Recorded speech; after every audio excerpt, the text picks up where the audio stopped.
Historically, the answer actually is the last one. Historically, the answer is, when you do surveys, that for the most part, young ladies historically have planned their wedding from their childhood. And if you go back and you find some letters they wrote back in notes and stuff, a lot of what they idealized in their wedding as children manifest in some way in those weddings. Now, if you asked young men that same question, they would be like, I didn't even think I was ever going to find anybody to say yes. Like, that's usually the male answer to the question, with some levels of exceptions. There's obviously an exception to that one way or another. But in either case, we're dealing with what's called an idealized future. Like, I've created this romanticized, this is what it's going to look like.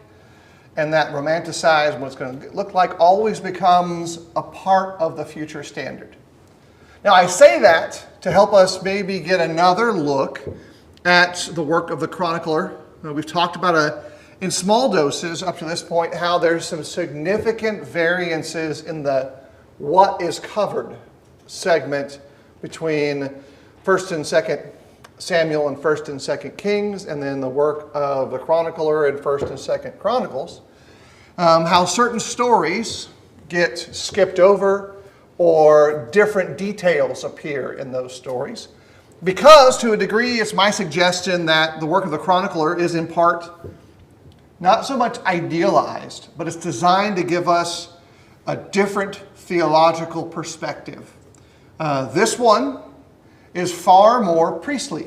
You might notice that already, that it's a whole lot of singing. It turns David into the singer, where in Samuel and Kings, David is the warrior. And when you go to the first century, and this is a neat little thing, the Pharisees and the Sadducees want the warrior king David. The common people, they want and need the priestly king David. But God actually says that we want and need both. And so both of those stories merge into the full picture of who Jesus is. One is not necessarily better than the other. They're designed to emphasize principles in different ways. And here's the illustration of this. If we just take David and Solomon and briefly note this. In the work of the chronicler, in Chronicles, 1st and 2nd Chronicles, here are some things that are substantially different about David. Everything involving what Michael says about David is gone. In addition to that, the northern kingdom narratives largely ignored in Chronicles. Everything that happens before the monarchy for Israel, largely ignored. David's 7.5 years as partial king of Israel in 2 Samuel 2, ignored. Any amount of what we would consider dirty politics that gets him fully to the throne, ignored. The chronicler essentially covers up David's adultery with Bathsheba, the lies, the murder, the rebuke, the obvious rape motif that goes in the way that he draws her to him, all the resulting family strife. Amnon's assault upon Tamar, Absalom's murder of Ammon, the rebellions of Absalom, and later Adonijah, all gone in Chronicles. And the chronicler also passes over David's forfeitures of the members of Saul's house to the Gibeonites, the rebellion of Sheba, and his feeble old age, where he can't get out of bed, he can't go out. That whole part of it's all gone. That's largely omitted in the chronicle account. For Solomon, all of that political intrigue that gets him to his throne, the conversations with the prophet, his mother Bathsheba, all of that never gets touched on. The focus of the palace that's being built for Pharaoh's daughter, it's kind of cut out of Jerusalem, and it's kind of pictured as being farther away in Chronicles. Also, the payment to Hiram for the temple materials been adjusted in some way. There's different parts of it that are recorded. And You might say that the chronicler whitewashes the entire latter portion of Solomon's life, including the way in which he procures foreign wives and the sins of idolatry that they enticed him with in 1 Kings in chapter 11, and God's judgment, also gone from the narrative of Chronicles as compared to Kings and Samuel. That should help us see how much has changed. Because if I were to ask you to summarize the big parts of David's life, our list we make almost exclusively always include those big things about David from Kings and Samuel, but Chronicles skips them. And so it creates this idealized priestly version of David, Solomon, and Israel for us that's far different than the rough and broken kind of bits and pieces that we see of him in the other narratives. I don't know, did you guys notice that in your readings so far, that those are the chunks that were gone? I got bored and actually went down and started, I want to know exactly what's missing because I'm super curious. And so I noted all those. Those are all things that were skipped over in Chronicles. I may have missed a couple, I'm not sure. But did you all notice anything that was surprising in that list? In your reading so far, like, hey, that's not there, what's the big deal with that? Does having it all clumped together for you right now, does that change the way you think about Chronicles? Or does it change the way you think about David and Solomon? It can, and that's totally fine. Like you can say, oh, this is maybe doing something different that I didn't see before. Because remember, this is our big focus. This is kind of what's in here. This is our list of the core subjects. And right now we're at chapter 10 of the second Chronicles, the second work of the chronicler. And, kind of right here, things take a big turn for Israel, don't they? Are things better or worse after the death of Solomon?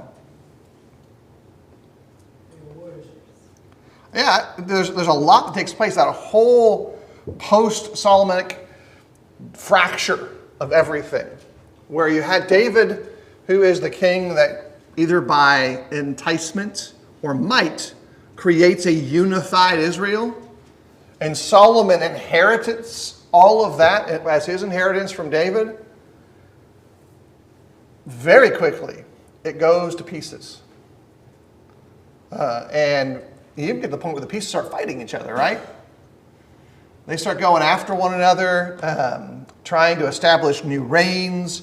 There's significant conflict on a number of levels and all of that. And we're going to see, after the death of Solomon, a series of tonal shifts too, because Chronicles, which has been fairly positive in the way that it's presented things, when we go to this broken kingdom space, though the northern kingdom's not much for time-wise, unless it's directly interacting with the southern kingdom, these are more negative outcomes, more negative stories. And we're going to start with Rehoboam's folly. You guys remember what happens here? Did you guys read in the chapter 10, or you have a quick note? Bobby? What I noticed was some of the people went to King Rehoboam and asked him to lighten their taxes because Solomon had taxed them pretty heavy. But they told him to come back in a few days and they would give him an answer. So they went and talked with the people the older people wanted some of the taxes lifted, but the younger ones wanted more tax put on the people. Yeah. So you have a conflict over, and it's not a surprise, do we still fight over taxes? That's a shake and nod moment. We still fight over taxes. And I'm quite certain we'll be fighting over taxes until the earth burns. I think that's one of the things that's about as certain as can be. Here's the thing, though. If you notice and you go down to verse 16 of chapter 10, the complaint shifts from, hey, you got to tax them, or you should lessen our taxes, to you're not listening to us. We don't feel acknowledged or heard. All Israel saw that the king did not listen to them. The people answered the king, what portion have we? Like, if we don't have a voice, if you're not going to listen to us, and we feel like you're not listening to us, does that leader have any actual power outside the sword? Like, if I picked up a sword right now, I don't have one, but let's just say I did, metaphorically, I could get people to do stuff, right, with a sword, to the extent that I could point my sword at them and like really entice them to move for a little while. But you go far enough away from that sword, are they going to continue to obey as they did when they were closer? No, they're not. They're going to say, well, if I'm 21 feet away, I'm safe, because that's the distance from a knife and a sword, 21 feet. Not exactly that, but let's just, that was the range of that might. But if you trust that leader, and that leader listens to you, you're more amenable to what's going on. Oh, okay. Maybe that does sound like good advice. So the sword only has so much power, and in this case, not much at all. Because in the end, this brought about great division. And you see the way this kind of story gets laid out. We've got a bit of our sandwich here. This is a more complicated chiastic layout. It's broken down here just to kind of see how they reflect one to another and how the cycle circles, fleeing and where they go. Not as visually powerful as some of our earlier chiasms that seem to really draw into the points, but these are a great sequence of events where you have kind of two twin peaks at the top. And so you have a double mountaintop chiasm, or I guess you could have a double meat sandwich if you're talking about it that way. But you end up with some great points to kind of consider, and they all kind of tower up at this last assembly that takes place, or second assembly, if you will, in chapter 10, verses 12 and 13. And in that part of the narrative, and the king answered them harshly, and forsaking the counsel of the old men, King Rehoboam spoke to them according to the counsel of the young men, saying, my father made your yoke heavy, but I will add to it. You were disciplined with whips, but now I will discipline you with scorpions. I want you to think, for those of you who have long experiences in the workplace, have you ever had a new manager come in with that model? New manager, tougher than the old manager. New manager, meaner than the old manager. In fact, your quotas are going to go up. How long did that manager last? Not too long. Way too long. See, look. You guys gave exactly the same answer, though, right? Not too long. It was way too long, because it doesn't matter, does it? It doesn't matter if it's not too long or if it's more than you think it should, because every day is too much. And that's the shift from David to Solomon to the Scrabble and ruffians that will then occupy the throne. Chapter 11 shifts us to Judah moving into rebellion. And it starts off, to a degree, with a sense or an opportunity for peace in verses 1 through 4. But things, like they're going to do kind of chapter after chapter, they change. They shift. And you'll notice this starting in verse 5 of the 11th chapter. Rehoboam lived in Jerusalem, and he built cities for defense in Judah. He built Bethlehem, Etam, Tekoa, Beth-zur, Soka, Adullam, Gath, Mareshah, Zippah, Adoraim, Lachish, Azekah, Zorah, Ashkelon, and Hebron. What's interesting for us is Lachish is an active archaeological site in Israel, and you can see the outgrowth of this fortified city. In the sections of Israel where it's at, it was built way up above the lowlands. It provided great visual protection on the area, and it actually endured for a very long time. It was one of the last cities to survive this kind of downfall section of Israel. One of the last fortified cities to be conquered. And so this city, though, is also a sign of shifting. If I were to tell you we're going to practice a safety drill from when you were in school, and we're going to cover ourselves up with newspaper and get underneath our desks. Anyone know what that practice kind of was connected to historically? Yeah, everyone who's older is going, I know exactly what that is. Now, for my age, getting under the desk as a safety drill only had one cause. Earthquakes. That was it. Earthquakes. Got to get under the desk. And for the most part, all that happens is whatever's on top of the desk falls on someone my size because I don't fit underneath the desk. And so the number of times where boxes of glue fell on me in those earthquakes is higher than actual damage that was done. But we all have these memories built upon this great fear because two nations decided to fortify themselves in one area. And as that fortification grew up, everyone who might have been willing to talk grew apart. And we're thankful that all it was the building up of fortresses, right? Because nobody wins if you've seen, I can't remember the name of the movie with the Whomper and the thermonuclear war. Nobody wins that game, right? At all, ever. It's like tic-tac-toe, you can't win. There's no winner because everyone is destroyed.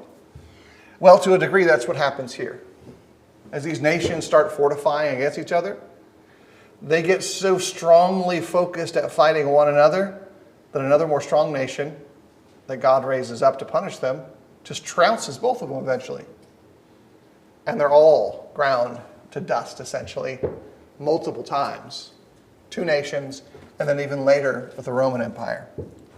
So looking at this kind of event, they built their food sources, they kind of built up their cities, everything is coalesced. That's the standard way to fight in this time frame where you might live far out, but when the armies come, you soak up into your fortifications, and you got your food and your water source, and pow, you're safe. And then things again shift into chapter 12. Because we all might remember this, but in chapter 12, when the rule of Rehoboam was established, he was strong. He abandoned the law of the Lord, and all Israel with him.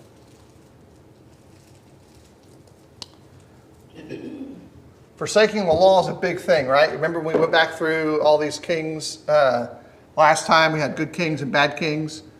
And what was the general poor decision of the bad kings? They failed to ask a certain question. Bad kings never asked God what he thought about what they were doing. They never consulted with the prophet. They never consulted with God directly. In the end, they became much like the people who were around in the time of Noah and even later. I'm just going to do what seems right. And so you have what was once a strong and powerful nation, in this case, being trounced by Egypt.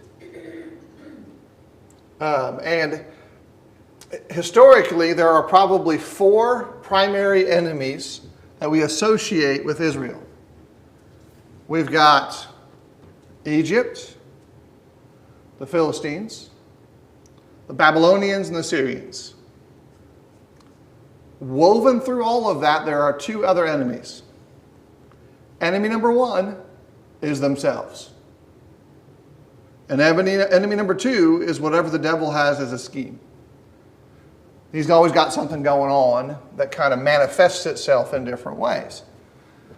So in this particular case, an old enemy who is the new enemy is still the same enemy. All that's changed is the mask they're wearing. Raise your hand if you watch Scooby-Doo.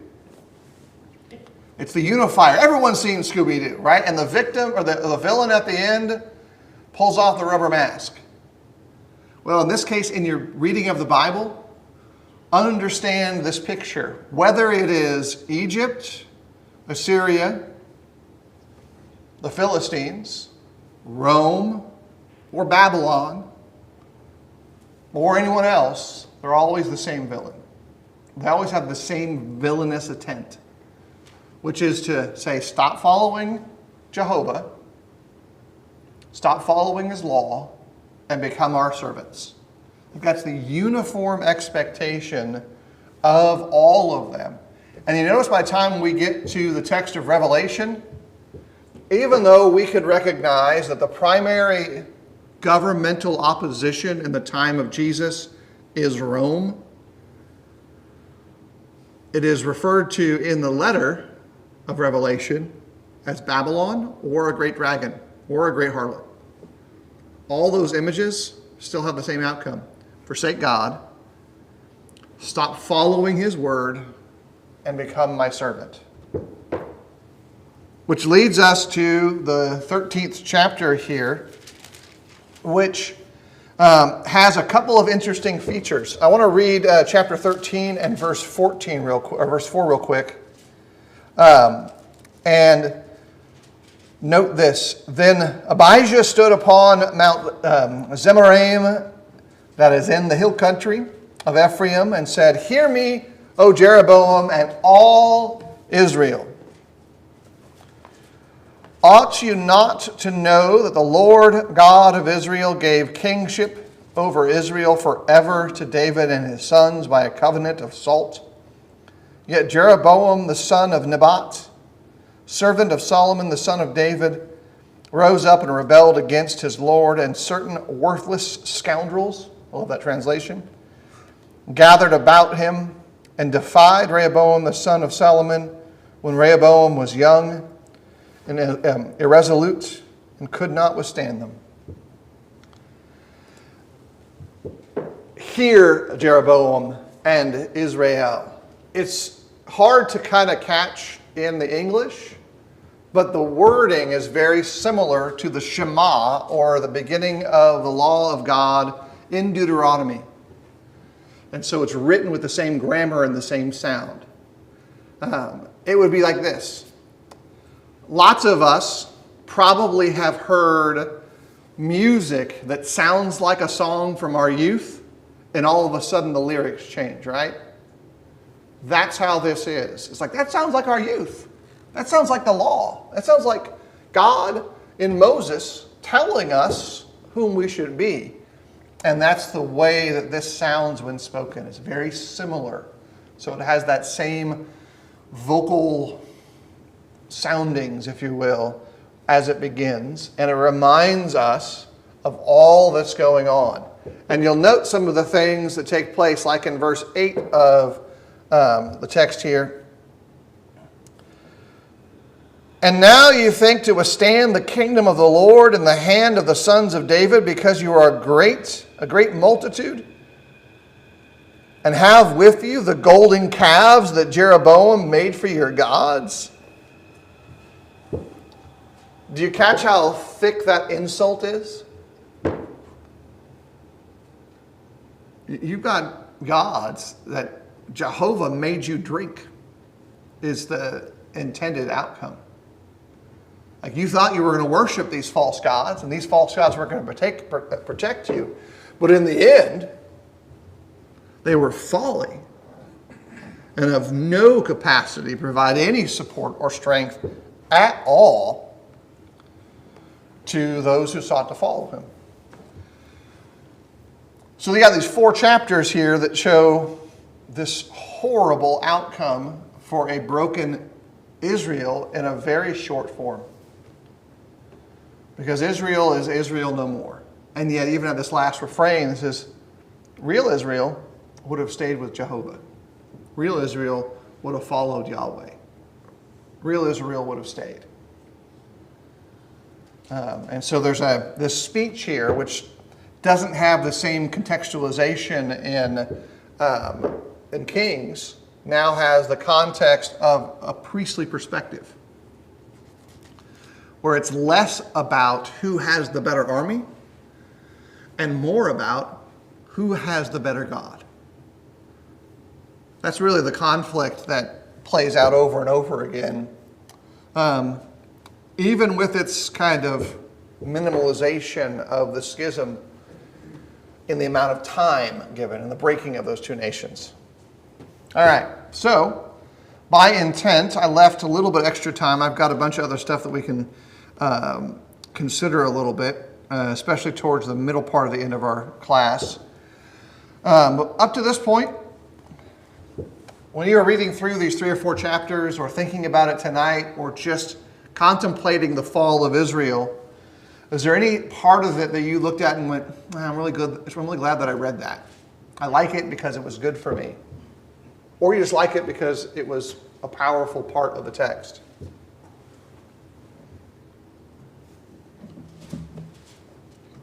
Okay, you can also say anything you don't like. Those are fair.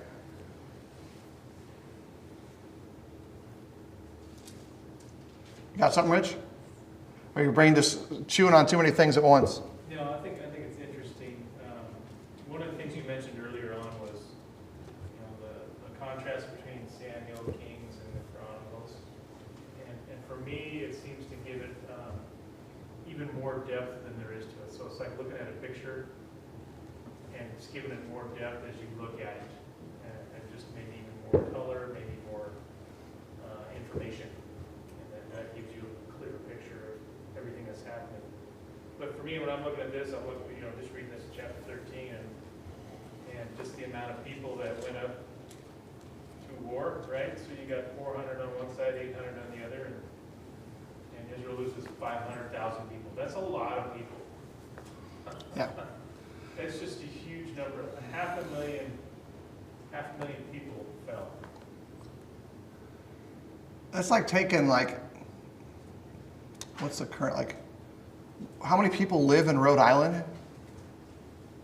2. Not many. It's a small state. Yeah.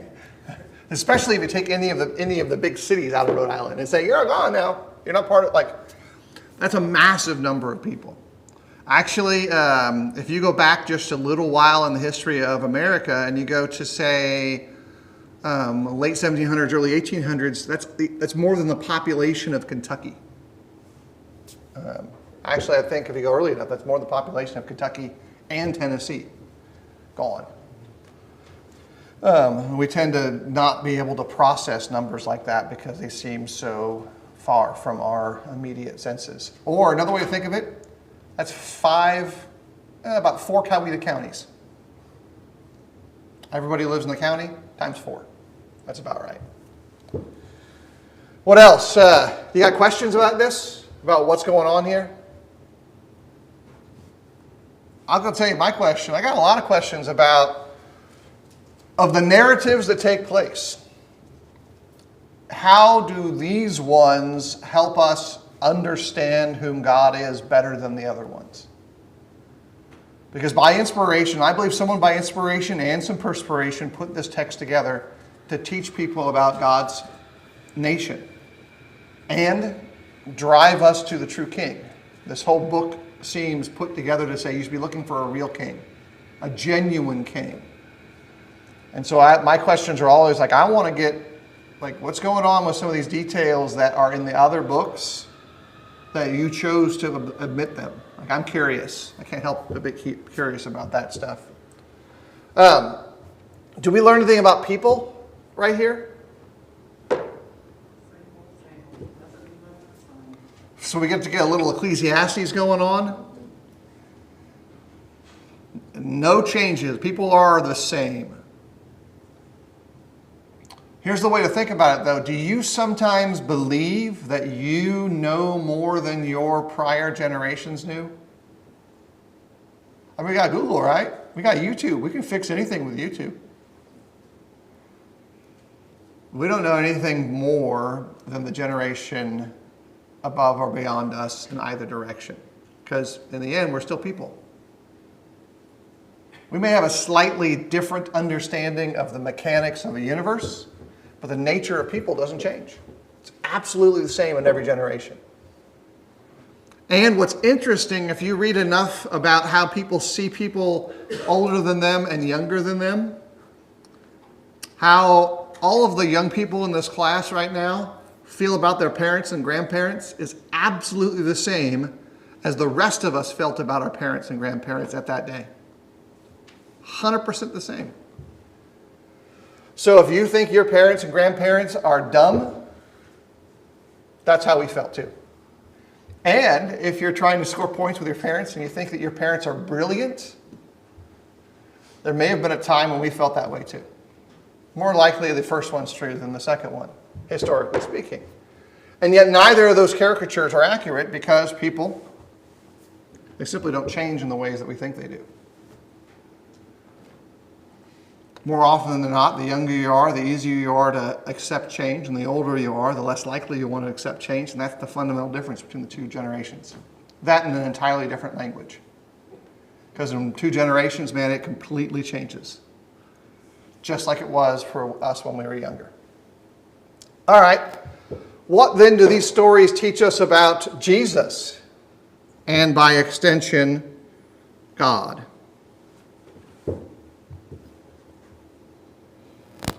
Where's Jesus in all of this? He's there. Well, over and over again, when the people were serving God, he was with them.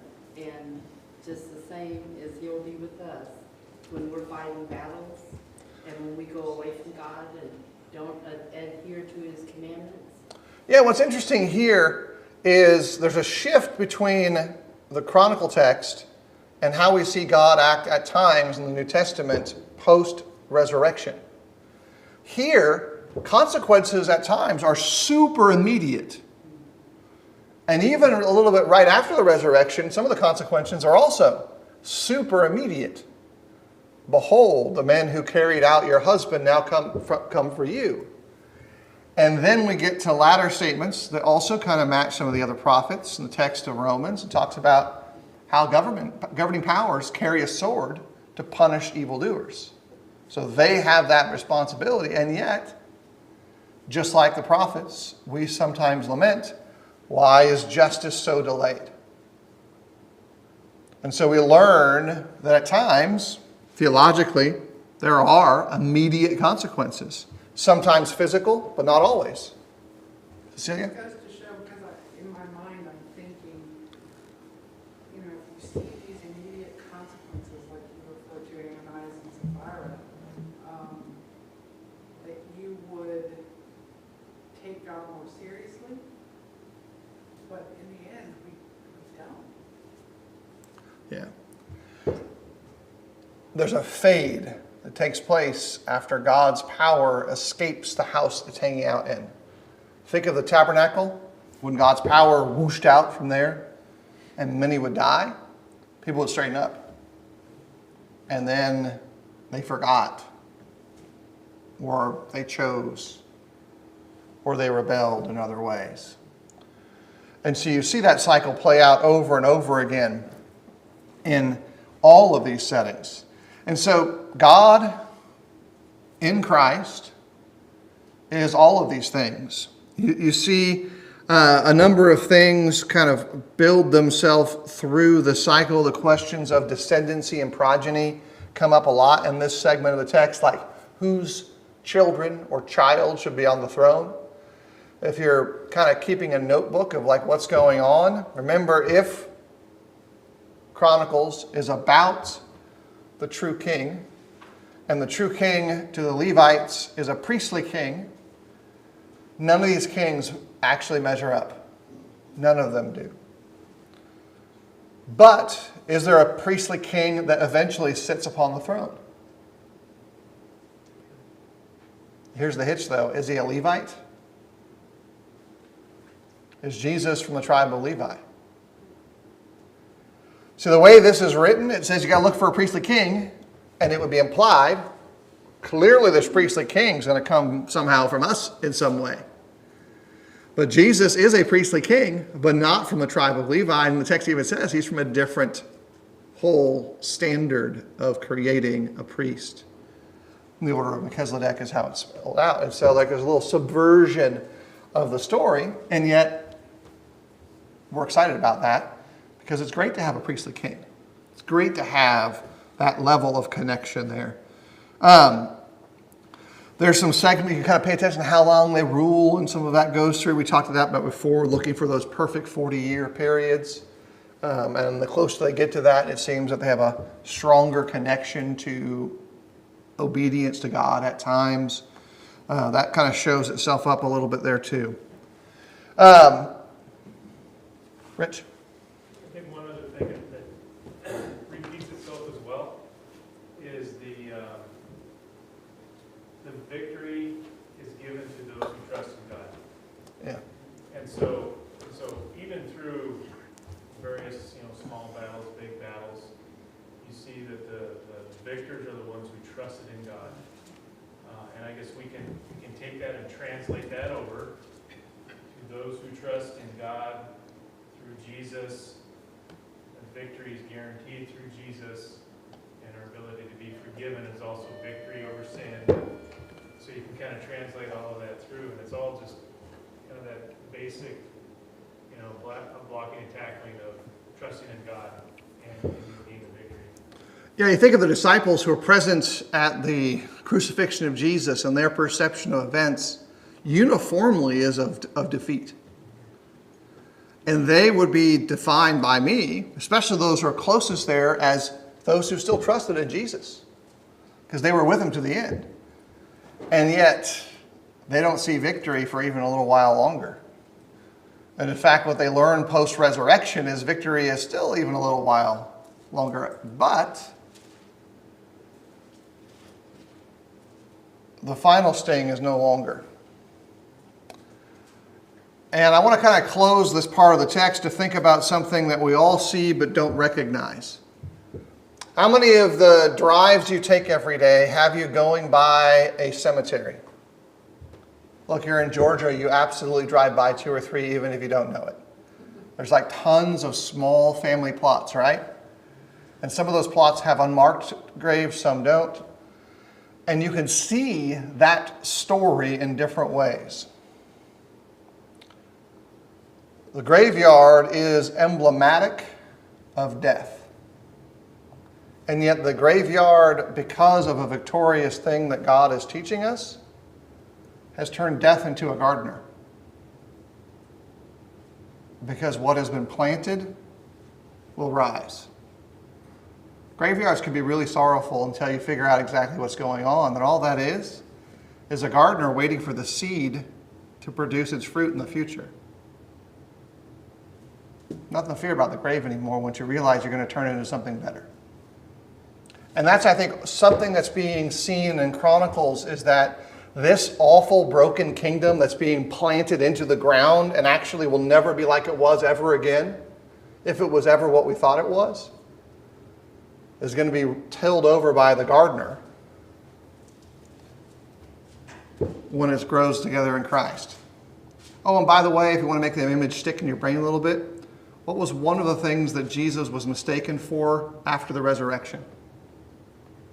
They presumed him to be the gardener. If you want to make the last tie-in, you can tie it into 1 Corinthians in chapter 15, like 1 through 58, like the whole chapter. O death, where is thy sting? O grave, where is thy victory? So you have that whole picture then, 500,000 seeds planted for a future tomorrow. I think there's a lot more that you could probably dig out of that, kind of paying attention to what goes on in the greater narrative of the story. And I think it's important at times, like we do tonight, to step back from the details and start paying attention to the big picture and saying, hey, what's going on? Like, what's actually moving above us? Because we have a really good job of looking at things really close, but we often struggle to peek up a little bit and see what else is going on. Any last questions or comments before we close up for tonight and kind of get staged for our next class next Wednesday night? All right, then we can pause it right there, and we'll continue in 2 Chronicles with the 14th chapter, verse 1, next Wednesday evening. Thanks, everybody.